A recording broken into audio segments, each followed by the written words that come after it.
Hello, everybody, and welcome to another episode of Encourage Mindset. I'm your host, Ethan Vandehyve. Alongside me today, I have another guest in Greg Davis. Greg is going to share us a little bit about his backstory. I'm super interested to hear about it. Greg, why don't you fire away, and excited to have you. Hey, thanks, Ethan. Happy to be here. Good to see you.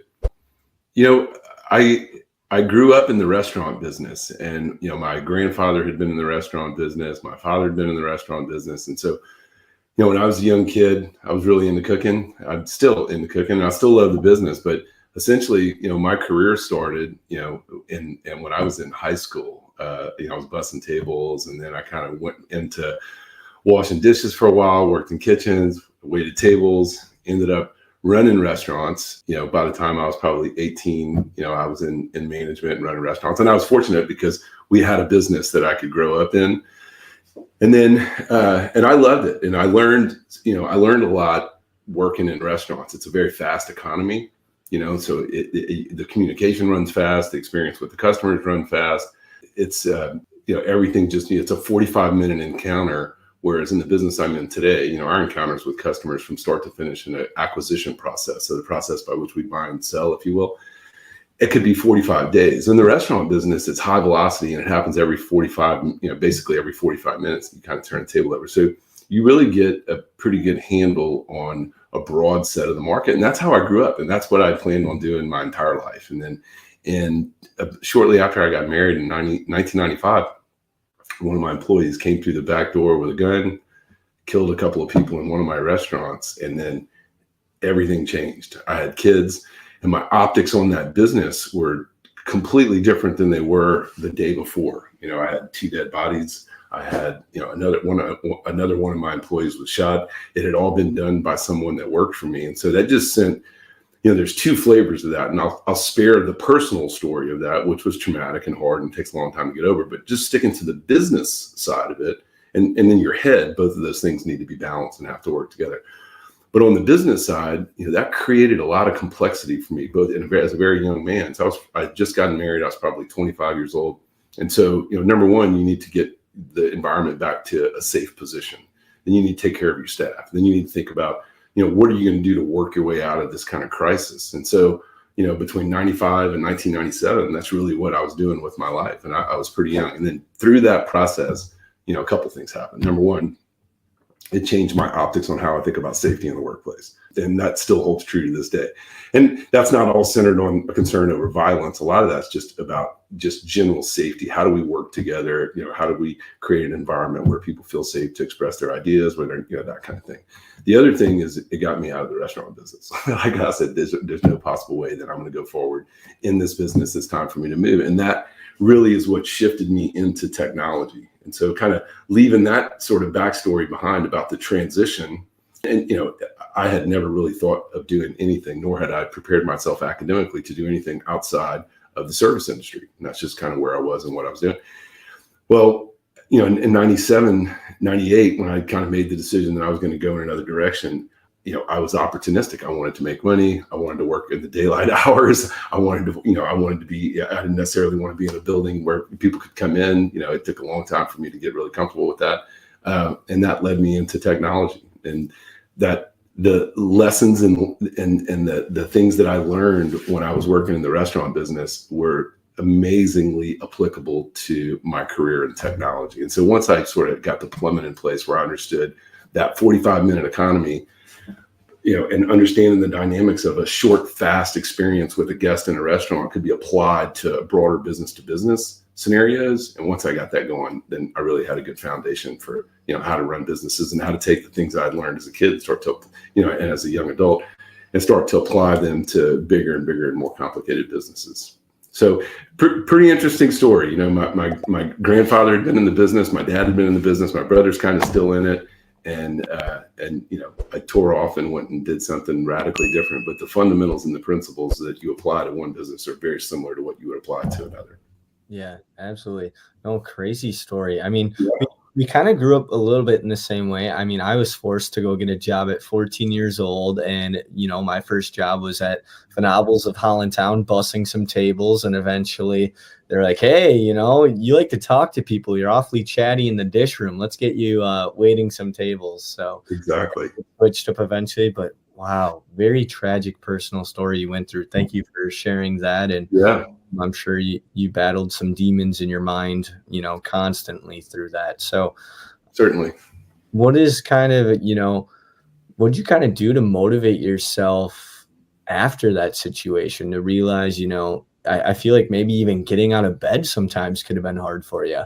So, I've been asked that question along the years. So first and foremost, getting motivated within the same business that I was in. So the name of the business was Calendars Restaurant and Bar. Getting exciting, and how do you ever turn and get serious about things like the quality of the food again? How do you get serious about service, and how do you get serious about the small things? And I think the answer to that, and I still apply all these things I learned when I was younger, I still apply today. Again, setting the emotion aside, you have to look at things through the lens that's filtered with the guest's best interest. If you're going to be in business, you've got to think about the customer and what the customer wants. And so if you build your day and apply your skills and you apply your effort to satisfying the needs of your customers, and you operate in the service of your customer base, then you tend to have the appropriate level of focus on things like the quality of the food and that kind of thing. But it was very difficult, and I was motivated because everyone else wasn't. I had to get a group of people, and it was more of a leadership thing. And then I was motivated to go do something else, and now I'm motivated to support. There's still a lot of grieving folks around that situation, but I think the key thing for me, direct answer to your question is, I'm motivated by the interest of the customers that I serve, and that's never changed. Yeah, that's awesome. That's a good way to look at it, and especially in a business sense. And then in the personal sense, like I get that experience, and then obviously like you grow up and now you're a business owner, and you went through being a business owner, and now like what is your best advice of growing a business or keeping focused on that, and also balancing employees and balancing all these other just things that happen with a business? How can you make things flow properly? Well, I think so. I'm not an academic, if you will, and so I sort of deal with things that are underfoot based on the environment around me. But there are things that consistently hold true as it relates to just management principles. And one is you need to be adaptable. You need to have adaptability. You need to be flexible, and things change, in particular in the technology industry. And so to run an effective management team, you really need to be able to adjust on the fly, because that's the nature of innovation, how that works. And so I think key to anything is you need to be somewhat flexible. The second thing is talent acquisition and development, and the people that you surround yourself with are super important, both in terms of what they do for you emotionally, what they can do for you in terms of sort of moving the needle, whether that's a sales, whether that's waiting tables, whether it's running a bar, whether it's running a technology company, a division, an HR function, running the finance organization, whatever you're doing, the people that are in that are super important. And so what I do in my role nowadays, I'm building management teams. And so whenever I do, I'm trying to put management teams that understand the importance of assembling a talented and diverse, in the real sense of the word, a diverse workforce. And so this concept of, I'm adaptable, I can accommodate innovation, I've got a great team around me that is skilled in what we need to do, but they're also committed to continual learning and continual development. And so if I have those two things, then the last sort of leg of the stool, if you will, is really about product market fit. You have to have strategic vision in what it is that you're trying to do, and you have to have the ability and the understanding for how are we going to execute against our strategic vision. So again, the direct answer to what you're saying is I think you need to be adaptable. You need to be surrounded by a group of people that can help you, that are in support of you, and everything that goes along with that. And you need to have a purpose. You need to have, this is the target that we're aiming at, and then understand how to get there. and be flexible along the way, because the line's never straight. Yeah, absolutely. So what did you do to find those things? Was it just being thrown into the fires right away, or what did you do to find, your sense of purpose and your belonging and your mission statement and the way that you want to conduct your life to be?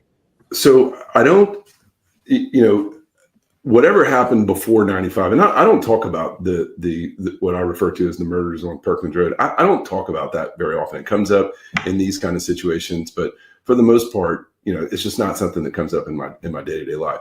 But there's definitely a threshold between how I thought before, which I can't necessarily relate to, and sort of how I think about things sort of post that event. And the main thing is that, it's this concept of creating an environment where people are safe. And so if you start to think about what does it take to be safe? Well, number one, you need to know where you're going. You need to understand, what things could kind of come at you from a lateral perspective that might surprise you on your route from getting to point A to point B.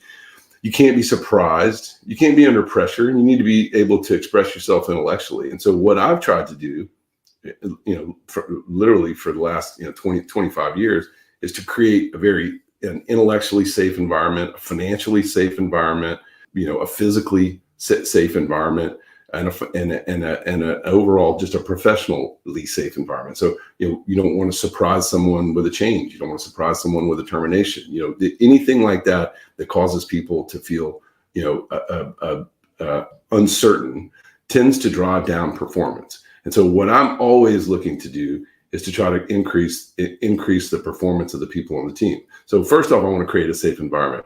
The second thing, which I think is core to what you asked me, is I'm motivated. As I told you before the call, I'm not necessarily a technologist. If anything, I'm probably a chef or a wannabe. I'd love to be a skier, or I'd love to do this. But the fact of the matter is, I'm probably more to my core, someone that probably thinks and acts more like, a chef. I'm the CEO of a technology company, and I've been essentially doing leadership roles for the last 20 to 25 years. What am I in it for? I was in IT security before this, a point of sale business and an online ordering business during the pandemic. And then now I'm in networking. These are all private equity backed scaled, businesses that are rapid scale. What's driving me, honestly, is the development of people. So, it's very difficult to come off of out of a kitchen and into a boardroom along that journey. A lot of people have to look out for you along the way. You have to be given a lot of opportunities, and then you need to apply yourself, in a pretty hardcore sort of way on a day-to-day basis to be able to do that. Well, I want the same for everyone. So when I got to Big Leaf, I inherited a staff. There's always very skilled people in the corners of these businesses that have no idea how talented that they are. And they have no idea, and they haven't been given the opportunity to shine. And they don't even necessarily know how to shine. But I've been around for a while, and I understand what it looks like. And so if I can create a safe environment that gets people to pop their head up and show their strengths, and then I can help them develop their strengths to do what I'm doing, and get, or whatever it is that they want to do with their career, that's really the key. And that's what's motivating me. And that's been the driver for me for decades, seriously. Yeah, that's an awesome answer. So you said you've been, a part of leadership teams and been, in a leadership position the last 25 years around that. So what do you view as like the definition of leadership, and how do you conduct and view leadership? It's very similar to what I was explaining to you before. Leadership needs to set the stage in a very fixed way about where we are going as a group. This is, we're going from point A to point B, and I do that at a minimum every year. But for the most part, I'm doing that on a continual basis from quarter to quarter. So, the key, number one thing in leadership is, what's the target and where are we going? What's the aim? And then the resourcing of that, and understanding, you can't have we're going to win by 100. If you're not good enough to win by 100, that's a false, that causes people to be demotivated. So we need to understand what winning looks like. And then, my job is to put people in position to win. And that's what I'm moving into all the time. What does clarity of mission look like? What does success look like? And I don't want anyone to be in a position where their success or how well they're doing is the subjective the subjective opinion of managers or anyone else. I want things to be very, very, very clear. So if I can create a clear target, if I can assemble the people and give them the flexibility to move and create that safe environment, then it's just a matter of attacking that kind of the first thing I mentioned, which is the adaptability. As we hit bumps in the road, as we find barriers to market or barriers to entry, and I'm dealing with this today. We made a big investment in a partnership, and that partnership is not working out just yet. So we're having to make some adjustments to what we're doing. We have to make some adjustments to our financial models, and we're having to kind of rethink some things. So the process by which you slightly shift the compass heading, so to speak, and how graceful you are about doing that and maintaining that kind of, hey, we're all safe here, everything's going to be fine, we're doing this the right way. That really is key, to the whole leadership thing. The other thing is consistency. You can't be a manager and lead people if you are, if you're an inconsistent, if you're not consistent with the way that you manage things. And so generally speaking, I'm coming in behind entrepreneurs, people and I think they're amazing. I think the American entrepreneur is one of the coolest things one of the coolest stories in the world. And the American entrepreneur is still leading the pack, and we're getting better, kind of not worse. It's hard to find that in the papers these days, but I tend to follow the entrepreneurs. People come in, they start a business, they get it to the point where they start to hit the ceiling of their capability, and I'm coming in behind them. Well, in a lot of cases, those businesses are highly driven by opinions, people with big opinions. That's how they got to be entrepreneurs. That's how they got there. So, Sure. But that doesn't work for someone like me. So when I get into a business, one of the things I need to drive out is the kind of the opinion of someone sitting at the top of the stack. And so what I'm trying to do is I'm trying to get it to all opinions are equal. It doesn't matter where they come from. Let's operate on clear and transparent facts, and let's let the best things win. And again, I'm not coming into these businesses with a bias. I'm not coming into these businesses overly passionate one way or another about anything other than where are we going? Who are the people that are going to get us there? And what do we need to do to make this business successful from a value perspective and get back to the shareholders, get back to the customers, get back to the employees. Yeah, that's super neat. So what would you say to somebody listening to this podcast that's afraid, or, they talk about just like, I want to put myself in uncomfortable situations to, learn, grow, be flexible, adapt, change, but also become like a better self and a better version of myself, whether it's, personal life, professional life, whatever. What would you say to somebody that's right now maybe just too afraid to take those steps? So the first thing is the system in general, and this is particular people that are trying to get a raise, if you will, are trying to renegotiate. The system is designed to not make it comfortable for you to speak up in a lot of cases. And that's always been the case. So I think the first thing that I would tell anyone that's starting out is get comfortable with the fact that you're going to be uncomfortable at times. The system is designed, when you go ask for a vacation, when you go talk to someone about a raise, generally speaking, that's not a real, there's just not a real comfortable stage to do that. So that's kind of number one, which is lower your level of concern. And the second thing is, and I learned this out of necessity, distill things down into their practical application. Like, what is it that we're trying to do? So I think about our business. We facilitate internet connectivity. Essentially, what I'm trying to do is help people be able to run their business on the internet. But fundamentally, I'm trying to help people get haircut appointments scheduled. I'm trying to help people get food delivered. I'm trying to help people get a dermatology appointment in the Valley of Texas when the doctors are in Houston, or in the Southern Oregon when which is, we operate in the Portland area. Southern Oregon is very rural. We have dermatology clinics and medical clinics there. All the doctors are in Portland. How do we facilitate that? And so when I think about business, I think about it through the context of what exactly are we trying to do, and for what customers are we serving? And I think the same could be true for people entering, younger folks or people that are changing careers. Don't let the complexity of a business scare you out of its practical, scare you off from its practical use case. Just think about it fundamentally. What's the exchange between the value proposition and the customer? And if you understand that, and you understand how you fit in it, then speak up and be bold and lean in and go do what you want to do. The last thing that I would say that was giving in advice to anyone. And I do this a lot because I help a lot of folks move and transition from one job to another just by nature of what I do and kind of my network. If you don't know what it is that you're looking for, the chance that you're going to find it is pretty low. There's a chance that you're going to find something that you weren't looking for that may or may not be a good thing that could turn your head. But you need to, I encourage everyone to do that. Sit down and think through what exactly is it that you're looking for. And there's things that are intrinsic and there are things that are not, but all of that should be applied. What exactly am I looking for? And if you can, non-box that or whatever and get it distilled down into exactly what it is you're looking for, chances are you're going to find it.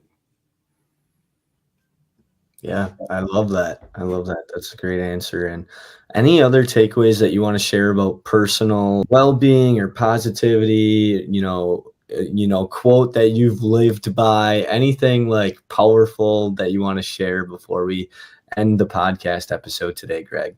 So I think this concept of reflection, so I use Headspace. I'll use that as an example. And I got to it much later in life. I think it's in everyone's best interest to carve out 10 minutes a day to sit and reflect internally. And I think that is very good for all of us, but I think it's good for the people around us. So, one thing I would tell everyone is focus on your headspace. Focus on where you are. A lot of people wake up in the morning and we start thinking, I'm under pressure over here. I'm under pressure over there. I need to do this. I need to do that. Tap the brakes a little bit and think through, how am I going to present myself to all this? Not what's coming at me, but what am I pushing out? And then use that. And then the other thing is, it doesn't matter. I had this conversation with my daughter last night. And she's in the workforce. She's 26 and works in technology as well. The fulcrum should be balanced. It doesn't matter. I'm the CEO and I deal with people throughout the entire organization. When we're sort of knee to knee and nose to nose, everyone's equal. My role and what I have doesn't give me the advantage over someone that's in a different position, and it shouldn't be that way. So, have your headspace right, but make sure that your relationships are balanced, no matter what, personally and professionally. Awesome. Well, thank you so much, Greg, for coming on to Encourage Mindset today. Really appreciate all the business and personal advice you shared. I think it's a lot of eye openers for some people. And what you said at the end right there, I think everyone can spend some time after this episode using some reflection. So thank you so much for sharing. You're welcome. Thank you for having me. So if you're ready to grow, hit that subscribe button, drop a comment, and let's build a mindset that empowers and transforms.